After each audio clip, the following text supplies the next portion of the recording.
नमस्कार देवियों और सज्जनों, व्यालोक वाणी में आप सभी का एक बार फिर से स्वागत है। और आज बात करेंगे लेबनान की, इजराइल की और मुस्लिम समाज की। कहां से कहां तक हम पहुंच गए। इजराइल ने एक ऐसी तकनीक का इस्तेमाल किया है, और ये बात अब साफ है लगभग कि इजराइल ने ही ये किया है। हालांकि वो अटकल पचीसियां और आधिकारिक बयान, अनाधिकारिक बयान वगैरह आते रहेंगे, लेकिन ये अब तय है लगभग कि इजराइल ने ही ये काम किया है। और इजराइल ने ऐसी तकनीक का इस्तेमाल किया है कि लगभग 3,000 जो हिजबुल्लाह के आतंकी थे वो घायल हुए हैं। खुद हिजबुल्लाह के चीफ नसरल्लाह ने जो बयान दिया है उसके मुताबिक 200 लोग उसके मारे गए हैं और हजारों घायल हुए हैं। उसने अपनी गिदर भभकी भी दी है कि इजराइल को वो बर्बाद करेगा वगैरह वगैरह। लेकिन याद रखिए कि इसके पहले भी उसने एक गीदड़ भभकी दी थी, और उसके बाद इजराइल ने ये ऑपरेशन बिलो द बेल्ट चला दिया, जिसमें हिजबुल्लाह के कई आतंकियों के कहां कहां वार हुआ। क्योंकि आप एक पेजर जो होता है, पेजर जो 2001 में पैदा हुए होंगे उन्होंने शायद देखा भी नहीं होगा, क्योंकि वो एक छोटी सी चीज होती थी जिससे एक तरफा कम्युनिकेशन होता था। मतलब आप संदेश भेज सकते थे, बदले में आपको न तो संदेश भेजने, आप उसका जवाब नहीं दे सकते थे। तो वो बेसिकली वो जब मोबाइल और ये तमाम चीजें आई थी तो पेजर दिया जाता था 24 घंटे का नौकर बनाने के लिए कि आपको मैंने मैसेज भेज दिया है, अब आप काम करते रहिए। जैसे आजकल लोगों को बड़े बड़े बड़ी बड़ी कंपनीज लैपटॉप देती हैं या फिर मोबाइल्स देती हैं अच्छी क्वालिटी की, कि वो सब कुल मिलाकर यही है कि आप 24 घंटे के नौकर बने रहे। तो उस तरह का एक उपक्रम होता था, एक सामान होता था पेजर, उस पर हमला किया। और अभी पेजर के हमले से लोग उबर भी नहीं पा रहे थे कि वॉकी टॉकी में विस्फोट होने लगे। वॉकी टॉकी से आगे बढ़ के बात टीवी और फ्रिज तक पहुंच गई है। और ये सब कुछ बैठे बैठे एक बटन के दबाने से इजराइल कर पा रहा है। इस पर आपने बहुत सारे वीडियोस देख लिए होंगे, तमाम इधर उधर के ज्ञान आपके पास आ गए होंगे कि ये तकनीक थी, ऐसे हुआ, ऐसे पीवीटीएन। लेकिन मैं थोड़ा ठहर कर इस पर बात करना चाहता था कि इस समय की हमारी एक दिक्कत ये है कि हमारे पास सूचनाओं का इतना प्रवाह है कि हम जब तक प्रोसेस करते हैं उस किसी एक सूचना को, जैसे आज आप देखिए कि पेजर कांड है, इसके पहले अभी कल परसों मोदी जी का जन्मदिन था। उसी दिन दिल्ली के या ब्रह्मांड के एकमात्र कट्टर ईमानदार पूर्व मुख्यमंत्री ने इस्तीफा देकर दिल्ली को नई राबड़ी देवी दी थी। अब उनके राबड़ी देवी कहने पर भी लोग भड़क जाएंगे कि भाई वो तो इतनी सो कॉल्ड पढ़ी लिखी है। भैया ऐसा है कि उनका पढ़ा लिखा होना और राबड़ी देवी का निरक्षर होना वो एक ही बराबर है, क्योंकि वो जहां से पढ़ के आई हैं और क्या क्या पढ़ी हैं वो भगवान ही मालिक है उसका। और इसके पीछे उनके परिवार की पूरी कुंडली और तमाम चीजें तो हैं ही। बहरहाल मसला फिर से वही है कि आप तुरंत जो प्रतिक्रिया देने के चक्कर में करते हैं वो भूल मैं नहीं करना चाहता। इसलिए मैं मोदी जी के जन्मदिन पर भी अगर बोलूंगा या मोदी को एक नेता के तौर पर आंकूंगा तो मैं कुछ दिन बाद आंकूंगा। इसीलिए आपको मेरे वीडियो कुछ दिनों के बाद मिल सकते हैं। आपको लगेगा कि अरे ये सब लोग तो चले गए, ये गुजरे हुए सांप पर लकीर पीट रहा है, लेकिन थोड़ा थोड़ी अलग बात मैं जरूर करूंगा, इतना आपको भरोसा दिला सकता हूं। इस इम्पल्सिव न होने या तुरंत प्रतिक्रिया न देने के पीछे संस्कृत साहित्य की एक बड़ी प्यारी सी कहानी है, वो मैं आपको सुनाना चाहता हूँ। छोटी सी कहानी है। एक बड़े कवि हुए भारवी, उनका लिखा हुआ एक उनकी लिखी पुस्तक है किरातार्जुनियम, यह नाटक है। और शिव, भगवान शिव और अर्जुन के संघर्ष पर है। ये तब की बात है जब अर्जुन और उनका पूरा परिवार, मतलब पूरे पांडव, अज्ञातवास में समय गुजार रहे थे, वनवास में समय गुजार रहे थे, जो वो अपना राज्य वगैरह हारकर जुए में चले गए थे 12+1। जो था 12 वर्ष वनवास और 1 वर्ष अज्ञातवास। उसी दौरान जब अर्जुन एक दिन शिकार के लिए निकलते हैं और वह जिस शूकर को मारते हैं, उसी पर देखते हैं कि एक और तीर लगा हुआ है और एक किरात, किरात मतलब भील वगैरह जैसी एक जनजाति होती थी और वह मुख्यतः शिकार पर आश्रित होते थे या वनचर जाति होती थी, वनों में रहती थी, वनों में चलती थी। कहा जाता है कि भगवान शिव उस किरात के वेश में थे और उस शिकार किए हुए शूकर के ऊपर दोनों में युद्ध होता है। फिर भगवान शिव प्रसन्न होकर अर्जुन को पाशुपतास्त्र और कई सारे दिव्य अस्त्र देते हैं और ये वहीं से दिव्यास्त्रों को लेकर आते हैं। ये किरातार्जुनियम की कहानी है। मैं जिस कहानी को बता रहा था वो एक श्लोक है जिसकी एक पंक्ति है, सहसा विदधीत न क्रियाम, अर्थात तुरंत सहसा कोई कार्य न करें, यानी इम्पल्सिव न बने। इसके पीछे कहानी ये है कि भारवी को उनके पिता ने उनकी ससुराल भेज दिया था और ससुराल में घर जमाई वो बने थे तो उनकी दुर्दशा हुई थी, काफी उनकी लानत मलामत होती थी, बहुत सारा काम करवाया जाता था और वो इसके लिए अपने पिता को जिम्मेदार मानते थे। वो घूमते घामते एक दिन जब उनके उनके सब्र का घड़ा,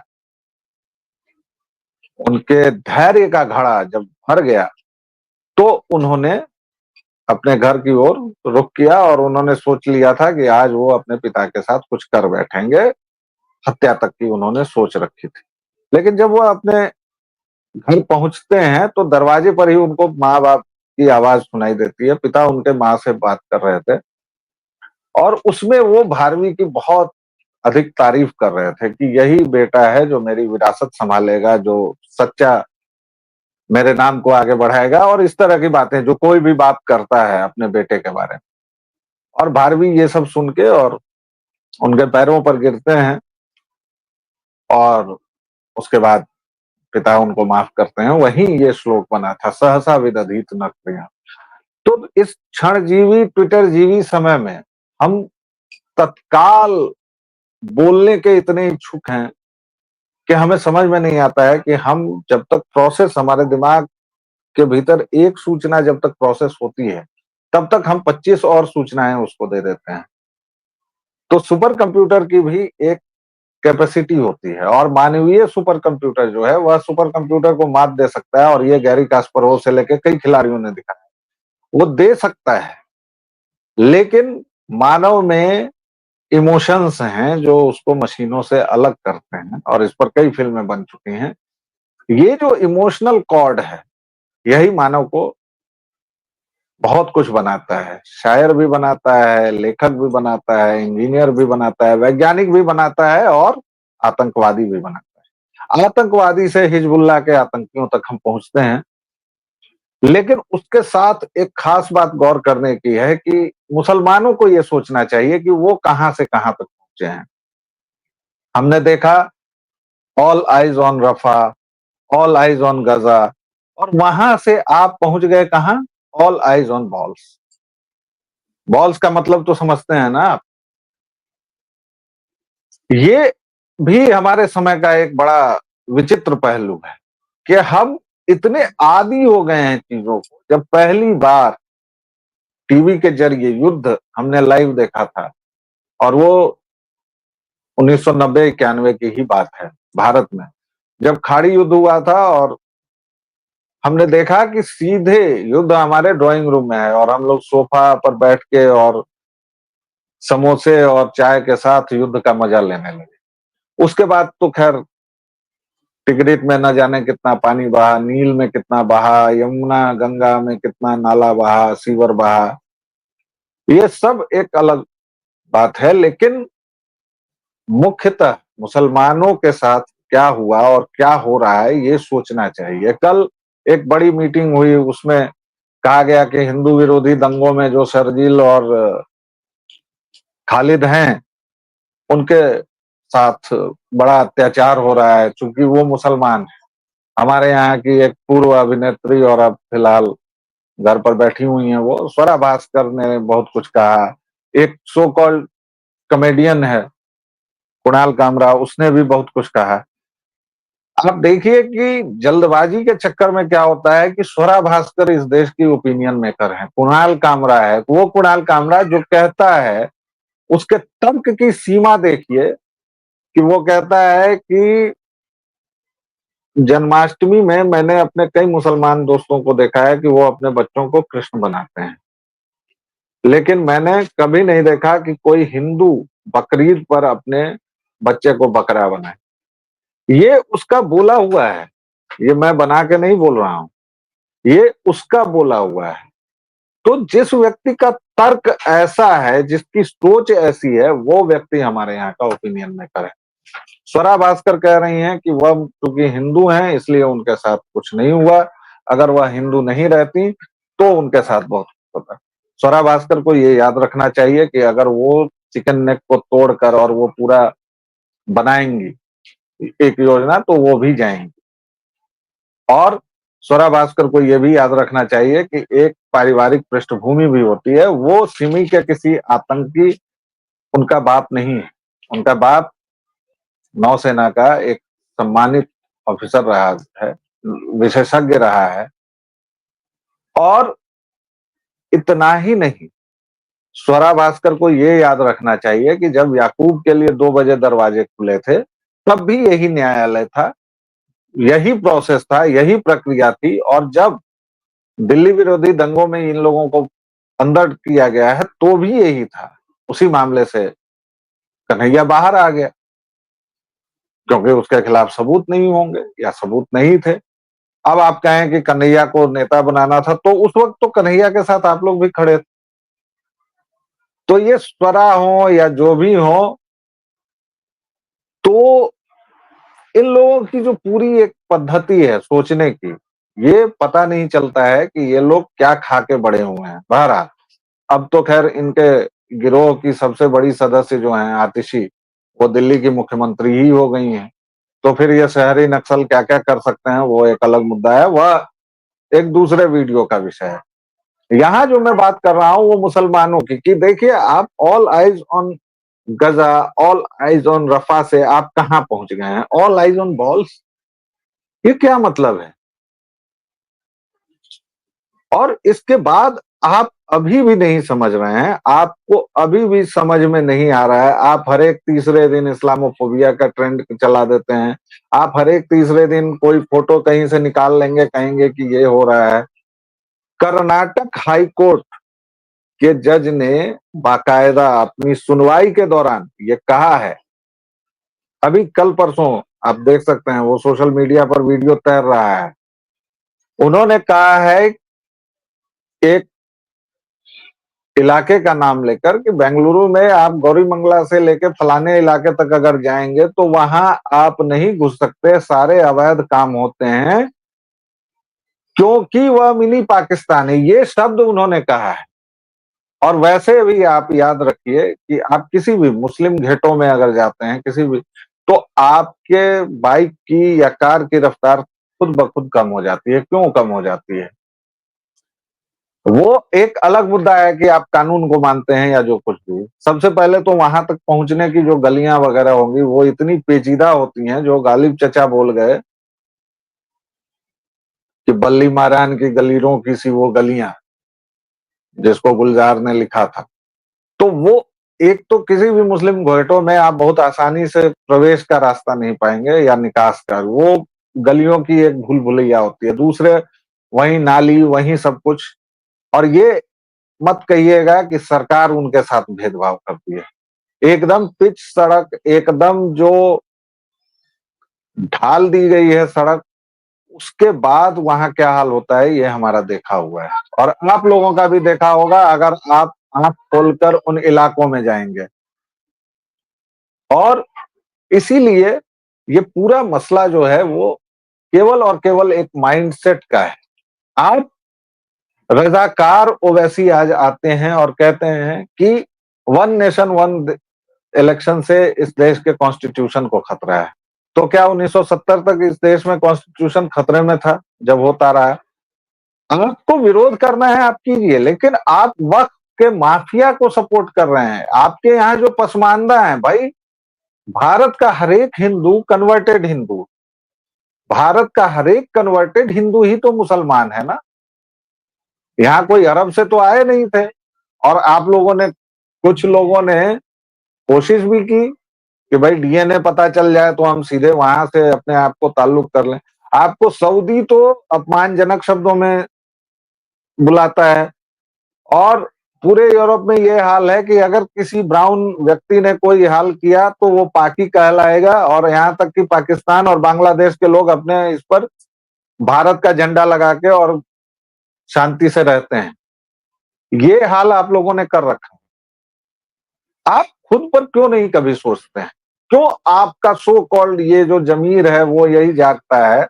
कल मेरी एक बड़े भाई से बात हो रही थी। वो परवरिश से मुसलमान है।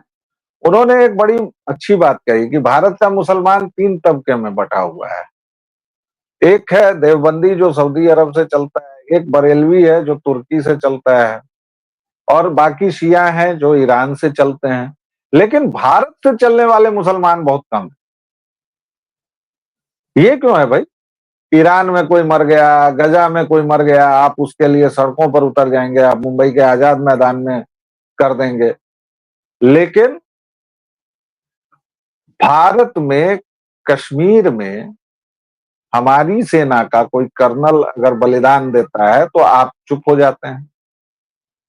वक्फ के नियम में संशोधन हर एक गरीब के लिए जरूरी है, आपके लिए जरूरी है, क्योंकि 20-30 लोगों ने माफिया बनके उस पूरी प्रॉपर्टी पर कब्जा कर रखा है। और आप उसी के विरोध में खड़े हो गए कि हमारा इस्लाम, हमारा इस्लाम। काहे का इस्लाम यार? जब यूट्यूब वगैरह आया था,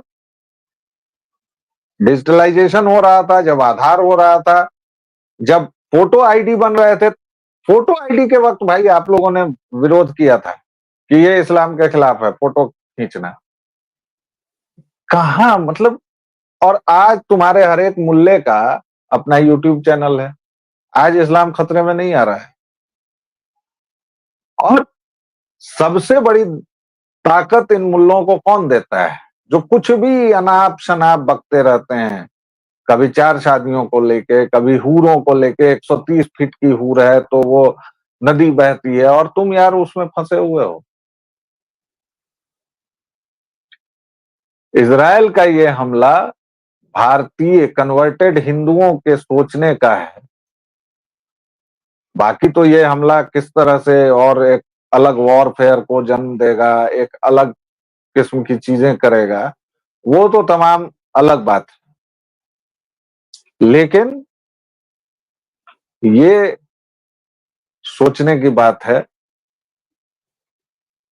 कि आप और आपकी कौम कहां से कहां तक पहुंचे हैं। ऑल आइज ऑन रफा में जो पीड़ा थी, जो वेदना थी, पूरी दुनिया आपकी पीड़ा क्यों नहीं देख पाती है? क्योंकि पूरी दुनिया जानती है कि 100 से ज्यादा आतंकी संगठन आप लोग चला रहे हैं। पूरी दुनिया आईसिस की बर्बरता जानती है, तालिबान की बर्बरता जानती है, या फिर कहीं भी जहां भी शरिया लागू है वहां एंटी वुमन, एंटी ह्यूमन जो फैसले लिए गए हैं वो सब कुछ पूरी दुनिया देख रही है। आप लगातार कहते रहते हैं कि वो सच्चा इस्लाम नहीं। कहाँ है सच्चा इस्लाम? 57 मुल्क हैं आपके, किसी एक में तो सच्चा इस्लाम होगा। भारत में तो होगा सच्चा इस्लाम। यहां पर आप क्या करते हैं? यहां पर आपको दीवानी मामलों में यानी सिविल मामलों में शरिया चाहिए, तो फौजदारी में क्यों नहीं चाहिए साहब? फौजदारी में भी शरिया की मांग करो ना। चोरी करने पर हाथ कटवाओ, सार्वजनिक तौर पर कोड़े लगवाओ, और वो केवल मुसलमानों के लिए होगा क्योंकि तुम शरिया के बिना मरे जा रहे हो। ये पूरी कौम के लिए, मुसलमानों के लिए सोचने का बहुत सही समय है। All eyes on Gaza, all eyes on Rafah की पीड़ा से ऑल आइज ऑन बॉल्स के हादसे तक आप लोगों की यात्रा हुई है और आप लोग इसके जिम्मेदार। सोचिए और समझिए। दर्शकों, फिलहाल इस वीडियो में इतना ही। व्यालोक वाणी को अपना स्नेह और प्रेम देते रहें। जय सिया राम।